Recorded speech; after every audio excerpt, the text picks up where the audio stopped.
going on, everybody? In this video, I want to talk about the state of outbound for B2B in 2024. I want to talk about what I'm seeing in the inbox every single day, and I want to talk about what I think you're going to start needing to do if you want to continue winning, if you want to start winning, if you want to have outbound as a main channel for you and your B2B company in 2024.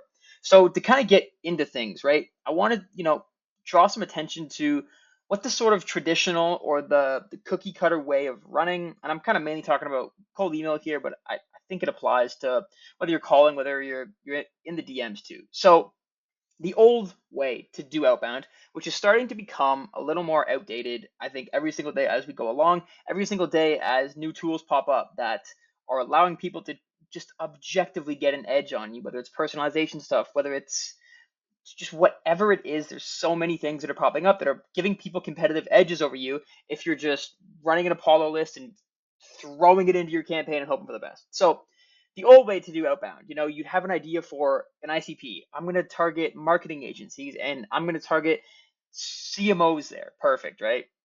In your emails, you say, hey, John, saw you were the CMO at Ryan Marketing, offered social proof, boom, blast it, right? And there's no problem with that. There's not. But what I'm starting to see every single day across multiple offers, it doesn't really matter what kind of offers you're running, is that this is just starting to not work. It's starting to not work. When you're running campaigns that are, this right here is the only sort of data that you're pulling from, you're reaching out to heads of marketing at a marketing agency or whatever it is. This is just an example, but it's starting to work less and less. It's just what I'm seeing. It's just the objective facts, right? And so when you have these semi-targeted, kind of cookie cutter offers, because of what is going on, which is I kind of want to talk about what's going on here, is just making it a lot harder for people to see success. Because when you don't have really good data like this, you know, how many cold emails do you think CMOs and marketing agencies have gotten in the last year? Like I just want you to stop thinking of, why your email or why your angle is great, and think about if you are in their shoes. If they're reading 5 to 10 cold emails a day, why would yours work? Why?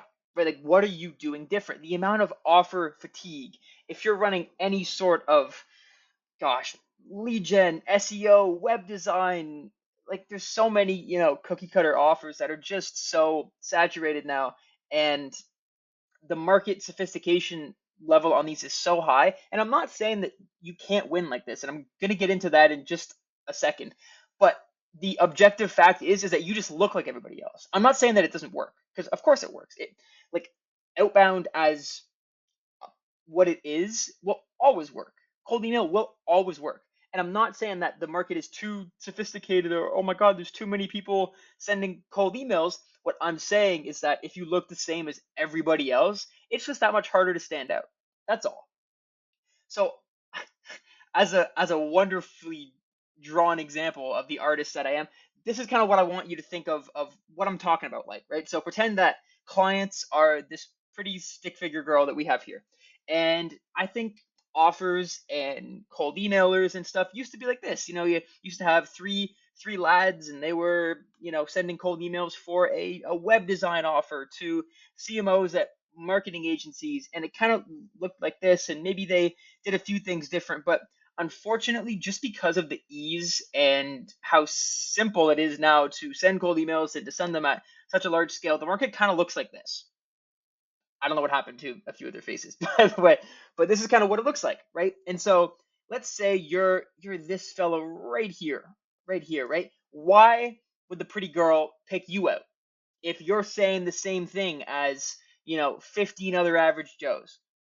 If your email looks the exact same, if you're all accountants, you're all like, you see what I mean? It's just so much harder to stand out when the inbox quite literally looks like this. It just does. It just does, right? Especially if you're hitting these kind of more popular industries in software, in tech, in agency world, like this is what it looks like. It just does. And so you have to realize if you want to be this fella right here that wins the client, that wins the pretty girl, you have to have something to stand out. And now I want to get into, so how do you win, right? Because I sound very doom and gloom here. Oh my gosh, Ryan, like you're saying that cold email doesn't work. What? No, that's not what I'm saying at all. But I think you have three main ways that you can still win with outbound. Number one is out volume everybody else. And this is not easy to do because going back to our extremely aesthetically pleasing example, if you're this guy here, right? And yeah, sure, there's what, maybe like 20, 25 people here that you're competing over. If you have that friend that talks to 30 girls in a night compared to that guy that talks to three of them, the guy that talks to 30 has a statistically more chance of being more lucky than the guy, right? So out voluming everybody else is a strategy. And I know some people that do it and they do it insanely well. It's not easy. It's probably pretty expensive, but it's a strategy. Quite literally, out volume everybody else. Take how many emails a day that you think would be an insane amount, and then probably double or triple that, and that's the amount you have to be sending. Number two is using AI or using intent data. So I think this is probably a much more logical approach, but the problem with this is that it's not easy. This is hard to do, right? So this is using things like, like technology filters, saying, we're only going to target CMOs at marketing agencies that use HubSpot. You know, hey Ryan, saw you and your team use HubSpot. And you have instantly, instantly, you pop through in the inbox so much more. Oh, okay, they saw that we use HubSpot. Boom, and then maybe your web design offer has HubSpot in whatever the hell it is, right? That's how you could use tech filters. Or hey, John, saw you were hiring for an SDR role. Okay, using data properly that takes it to that next level where automatically you stand out in the inbox because other people aren't doing this, right? Or if you use some kind of GPT stuff, whether it's in Clay, whatever the hell it is, and you can use AI really, really well, and it's actually relevant to the offer. That's a super easy way to get a leg up over all of the other average Joes in the inbox, right? It just is. So those are probably the main two ways. The third way, this is tough, but if you're just a really good writer and you can make a cookie cutter web design service sound like it's the next coming of Microsoft, then that's something as well. I think being super creative, being super understanding that the market is sophisticated to a point where the same scripts, the same copy is kind of being thrown around. The stuff you see on YouTube, the stuff you see on Twitter, LinkedIn's a bit better, but it's being used by people. So being able to come up with completely fresh, completely or relatively unseen, copy and angles and way that you're writing emails and stuff, I think that's something that can work as well. And these are the main three levers that I think you can pull to be the one guy out of 25 that wins the pretty girl over, that is getting clients and that is getting effectiveness in cold email because you're doing something different. You are out voluming somebody. You are simply objectively doing more.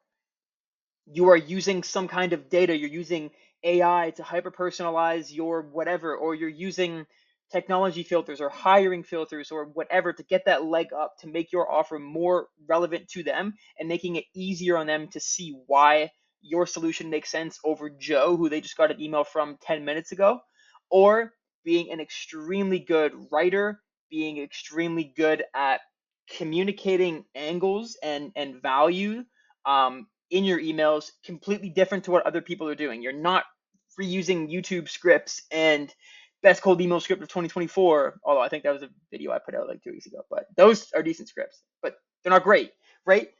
So I think these are the main three things that you can pull, main three levers that you can pull, right? To really get that leg up on other people in the inbox effectively. So I hope this kind of helped. I hope this maybe, shed some light on what I think is going on. And I'm not saying that you can't get results with just typical stuff, but if you want if you want that leg up, if you want to truly, crack cold outbound as a channel for yourself, for clients, whatever it is, I think you have to be doing one of these things going forward, or at least thinking about these things going forward.